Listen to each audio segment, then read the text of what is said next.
adrenalina. Estar deseando chegar á feira, baixar os cabalos ou o que seña, e estar aí todo o día. Vendes ou non vendes, ou compras ou non compras.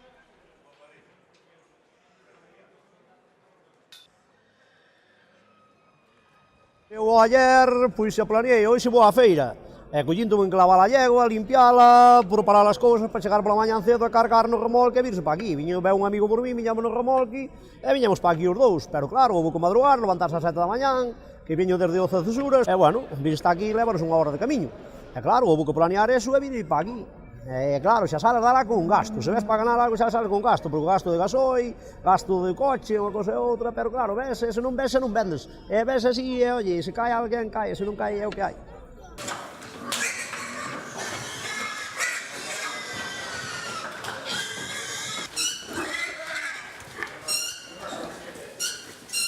Pois para vender o gando, expoñémolo, tanto nos mercados como cando temos nas nosas propias casas, tratamos de telo o mellor cuidado posible, o mellor organizado, é como unha tienda. A tienda, primeiramente tratamos de ver o escaparate, despois entramos adentro, entonces pois non cabe duda, se está un pouco ben presentado sempre é un pouco máis aceptable, non?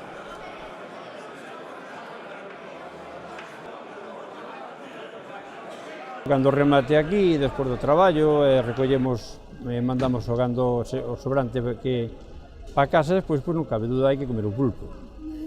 Porque os pulpeiros que veñen tamén queren vender o produto que traen. Quen dicen os pulpeiros, os comerciantes de outras cousas igual. Nós temos pensado de ir comer a Milliz, pero outros comen aquí o pulpo e cada un vai a donde pode ou donde quere, e outros van para a casa direto porque se cada non teñen nin para comer o pulpo, que algún ven para fazer carro se non ten nin para comer o pulpo, así de claro. Se non vende, non ten, pero nós hoxe imos comer a Milliz, se Dios quere.